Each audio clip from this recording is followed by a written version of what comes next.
My grandmother was, without a doubt, the most purely loving person I have ever met. Her love was selfless and unconditional.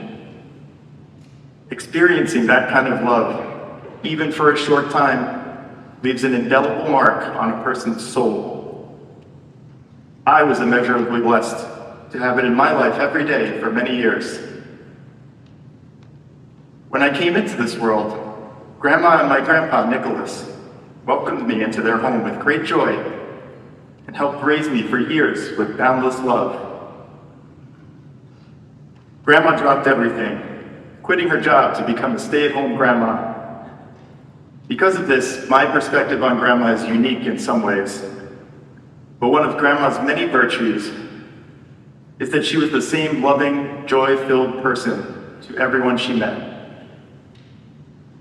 What made Grandma saintly, to use her word, is that she exemplified the Christian virtues of faith, hope, and love. Grandma had deep faith held with total conviction.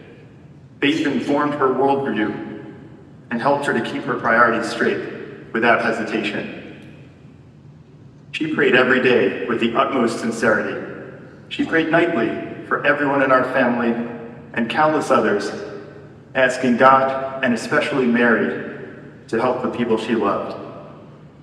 Whether it was an illness, a job interview, a final exam, or even a long-distance flight, Grandma would keep the prayers coming. For my part, she and Grandpa would often endearingly remind me that they were not only my grandparents, but my godparents as well. My most enduring memory of Grandma's faith was when she sat with me at my bedside every night to say our prayers together. It was the same every night. Our Father, Hail Mary, Dear Jesus, Glory be, and Angel of God, in that order. But it wasn't just a rote exercise. At the end of our prayers, we would ask God to bless a long list of people, family, friends, or really anyone that Grandma thought could use a few extra prayers. Now, as an impatient small child, I often tried to negotiate her down to a more concise, God bless everybody. But she was not having it. Her simple but resolute faith, and absolute faith, and her diligent devotion to prayer was a living example that planted the seed of faith in me, my family, and countless others. And I now think of her every night when I say these same prayers with my sons. Where did this faith come from? It was the God-given faith of her parents. Through this faith, Grandma endured poverty and many more hardships, yet still lived with gratitude and authentic happiness. Simply put, it is a faith that has been passed down through the generations. Second is hope, which C.S. Lewis defined as a continual looking forward to the eternal world, a recognition that by our natures, we are not made for this world alone. As anyone who met Grandma can attest, she possessed an almost childlike, joy-filled disposition. She lived with a simple, uncomplicated optimism, which goes some way toward explaining why she somehow appeared nearly wrinkle-free into her 11th decade. She had this uncanny ability to cheer people up and help keep things in perspective. She was also incredibly consistent. She was the same loving and joy-filled person to everyone she encountered, and regardless of what might have been going on in her life at the time.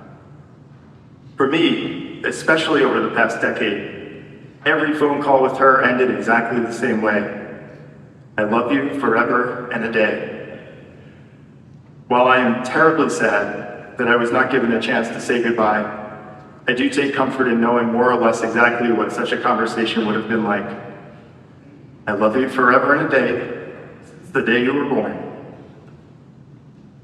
Where did all this come from? Short answer again is from God. The slightly longer answer is from her lived experience.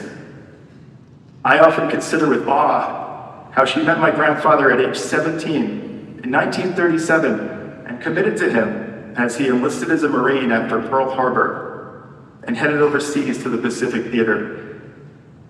He was on the other side of the world for years, under unfathomable circumstances, and with almost no ability to communicate. Yet she remained faithful to him until he finally returned, and they were reunited in what turned out to be 57 years of marriage, raising 3 remarkably successful children, and seeing their 5 grandchildren thrive over the years. Grandma endured this unfathomable uncertainty, not by anything earthly, but by trusting in God and keeping the bigger eternal picture in mind.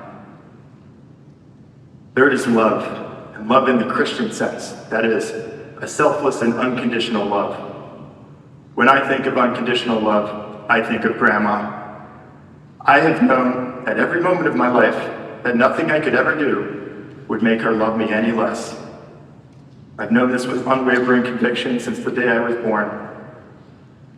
I can also say with confidence that living with love in her life every day is what kept Grandma going over all these years.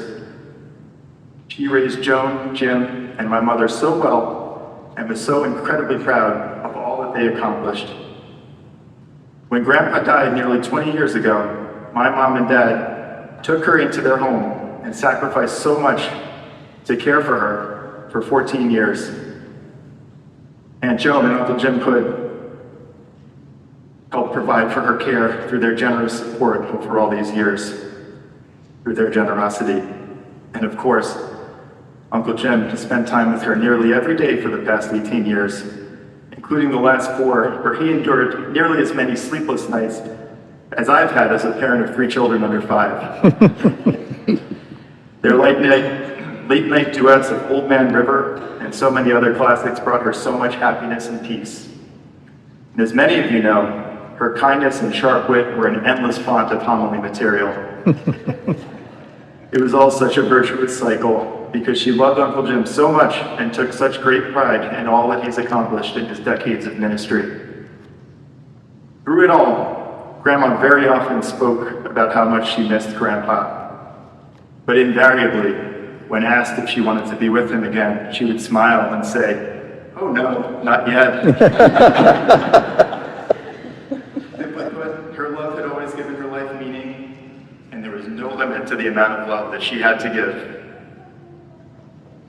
Grandma may no longer be with us here in body, but she will remain with us, all of us, every single one of us whose lives she touched with love, alive in our hearts as part of who we are. For my part, I know that my loving relationship with Grandma lives on, both through my very existence and as an integral part of who I am and aspire to be. Her love is more alive than ever now that I have children of my own, as I strive and struggle to follow her example of unconditional love and devotion, to raise my children with the same love with which she raised me. Her love will live on through the generations until, by the grace of God, we are all together again, because what does not pass away is love. Thank you, Andy. I want to begin again by thanking you for taking the time to be here. It means the world to us, and there's such a support. I want to say a special word of thanks to my brother priests and deacons for being here. My mom would be so psyched to see so many collars in this place. And Matt mentioned that my father served as a Marine captain in World War II, but one of the greatest battles, of course, was in the Solomon Islands, and he fought there. And I'm delighted that Chris Cardone, who's the Archbishop of the Solomon Islands, is here. The circle of life is complete, that Chris now serves in the Solomon Islands where my father fought for his country, and what a great thing, the circle of life. There are no accidents, to be sure. Let me tell you a little bit about, before I talk about Mom and what her life says about the gospel, I want to tell you a little bit about my dad. We used to go often enough when I was a young priest to funerals, and he would then drive home with me, and he'd say to me a couple of things. He'd say, for instance, where Mom was going to be buried, he'd say to me, are they going to let priests get married ever? And I said, not in my lifetime, Dad. Okay, we're going to Holyrood, we're going to get a condo for 3. So it's me, my mom, and Dad, and we're going to be buried together. But he said something else that was equally interesting. He said, no offense to you priests, because I know you're doing your job, But how is it that every funeral I go to, the person you're burying turns out to be a saint? I said, well, Dad, we try to celebrate what's good about the person. I know, he said, but every one of them can't be a saint. And I guess in so many ways he's right. But I have to tell you, there's no exaggeration here. There's no need to paint a rosier picture than what is. Everything Matt said about my mother is true. She really was the real deal. You know, when my father died, the gospel I chose for him was the story of the father who had two sons. He told them both to go work in the field. One said, yes, Father, but he didn't go. And the other said, no, I'm not going, but he went. I picked that gospel because my father was the kind of guy who at first would resist, but always, in the end, do the right thing. My mom, on the other hand, is both those sons. She said yes, and she meant it. Her yes was an eternal yes throughout her whole life. The love and hope and goodness.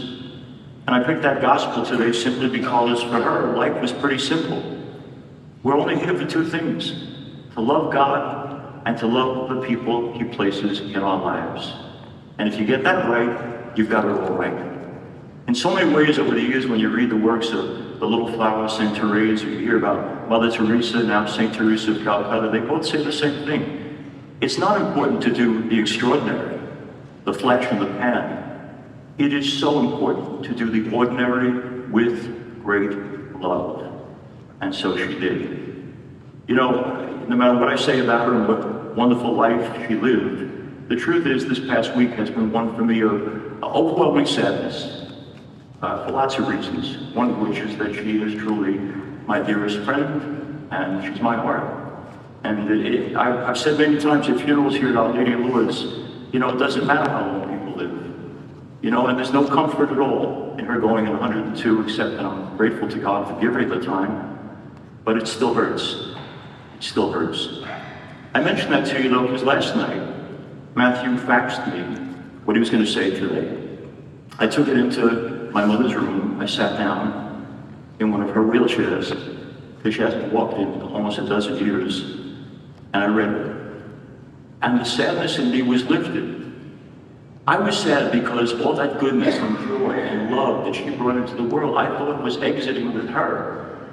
And it took my grandson to remind me that love does not end, and that the seed that she planted of faith and love only goes on from generation to generation. And so, Mom, while I'm going to miss you so much, you're not gone.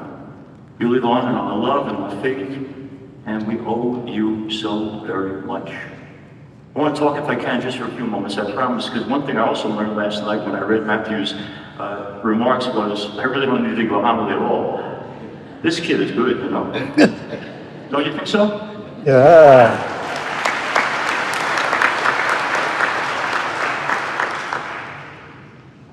What I call Mom's teachable moments, what she taught me and all of us. I'll just mention a couple that I promise will one with Mass. You know, I talk to you guys all the time in church about fall off the fence and get to a point in life where you're all in. Don't be lukewarm. Make a commitment. Let's try. And she was, in every aspect of her life, all in.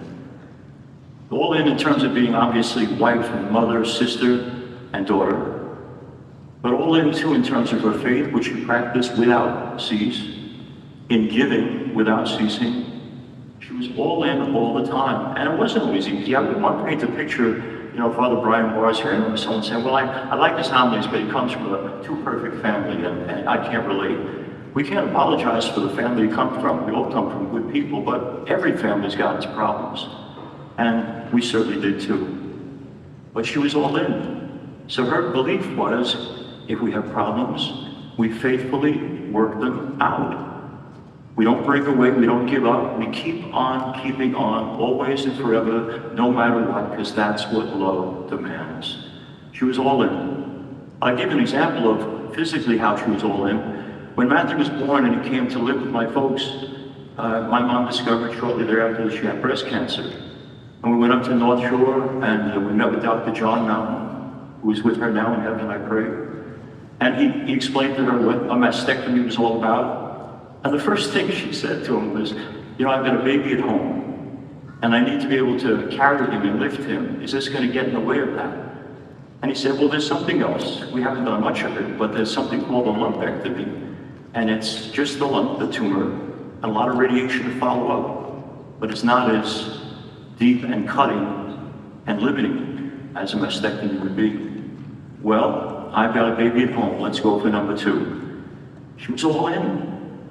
She thought first and foremost about the kid waiting at home, more than she thought about her own physical welfare. I thank God that he got her through that. He got her through 2 years later, having to go for a bypass surgery. And I'll tell you too, I went to the hospital the morning of that surgery. And I said, Mom, what can I do for you? She wanted me there early before everyone else came. And she said, well, I want to go to confession. I said, Mom, I want to go to confession to you. I said, Mom, you're one of the purest souls I've ever known.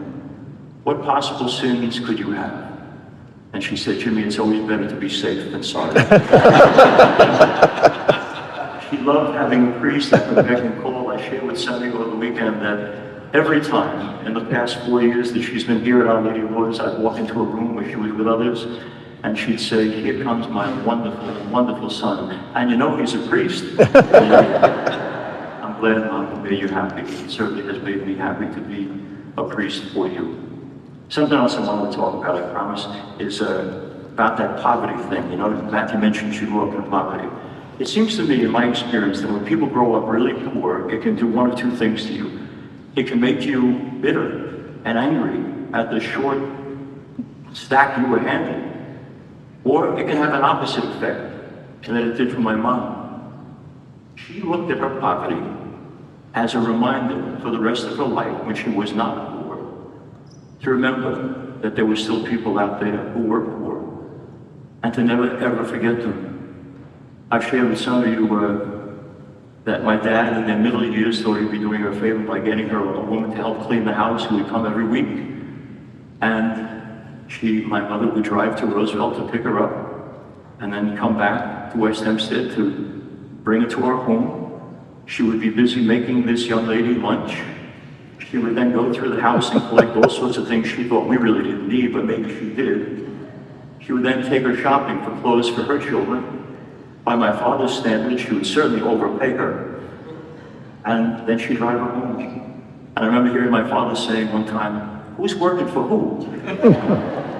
But I think secretly my dad was so proud of the fact that this woman who grew up with nothing would remember those who have less and use her life for that purpose. Sometimes I think people think that when you're a priest that you somehow or another have your parents' vocation, like they wanted this.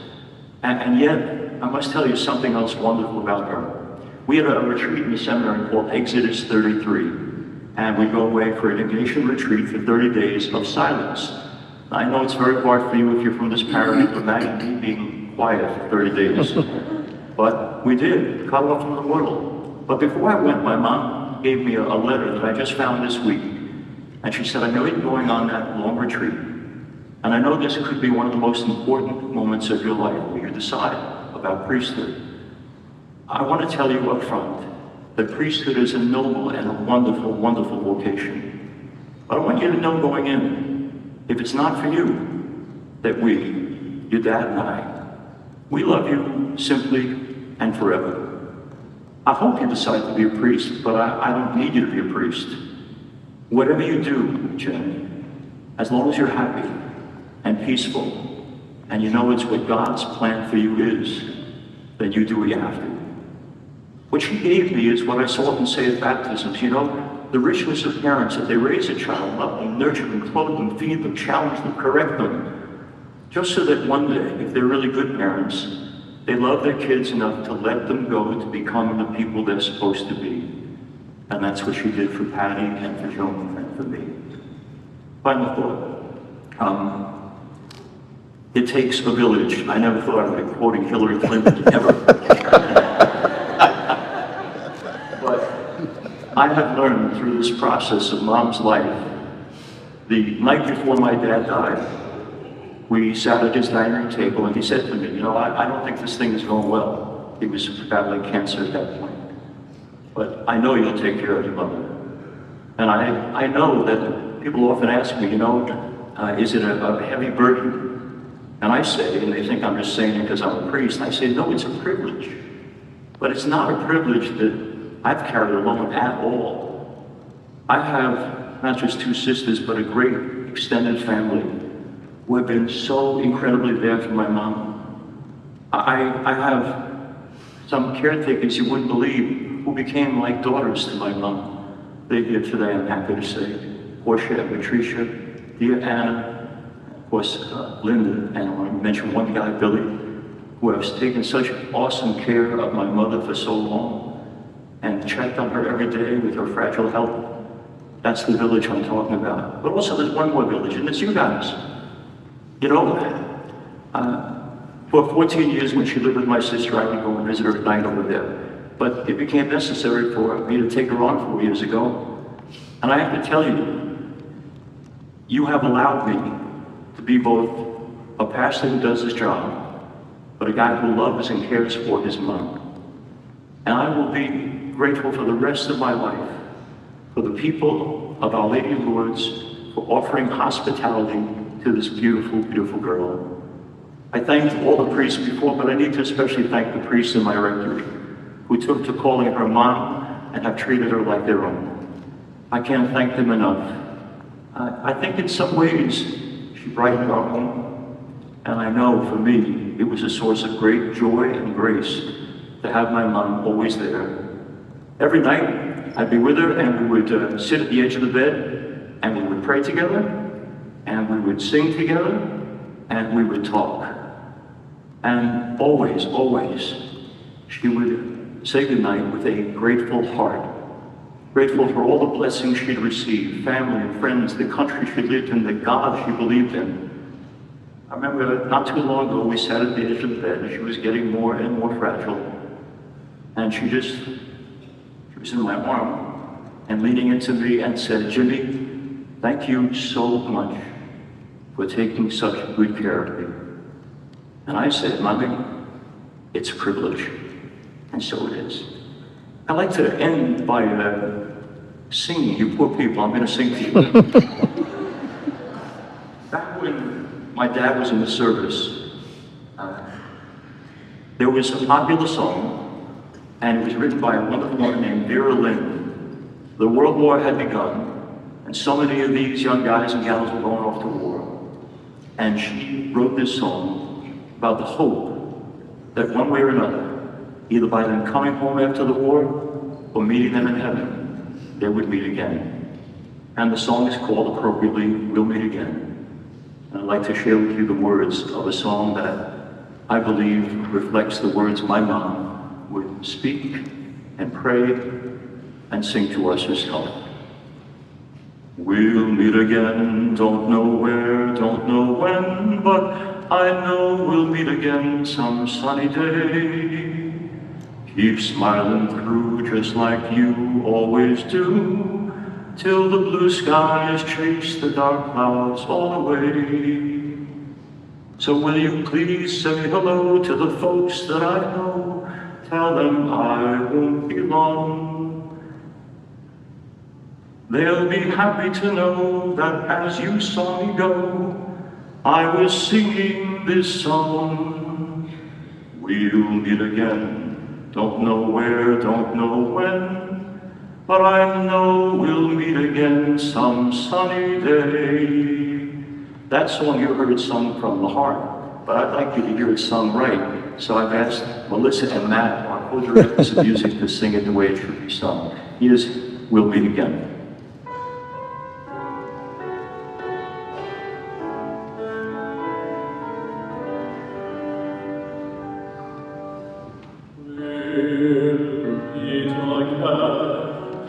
Don't know where, don't know when, but I know we'll meet again some sunny day.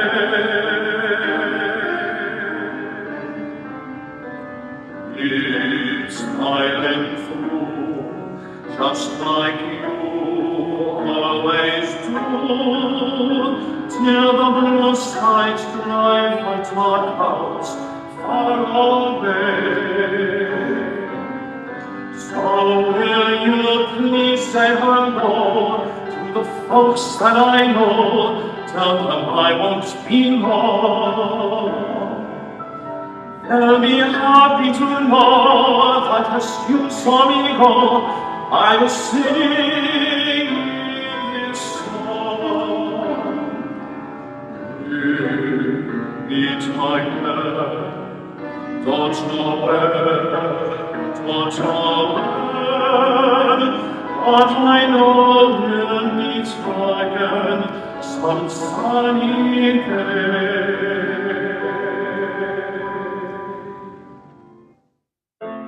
I'll walk with God from this day on, His helping hand I'll lean upon. This is my prayer, my humble plea. May the Lord be ever with thee. There is no death, always broken. There is no fear when I live to Him. I'll lean on Him forever, and He forsake me never. He will not fail me as long as my faith is strong. Whatever road I may walk alone, I'll walk with God. I'll take His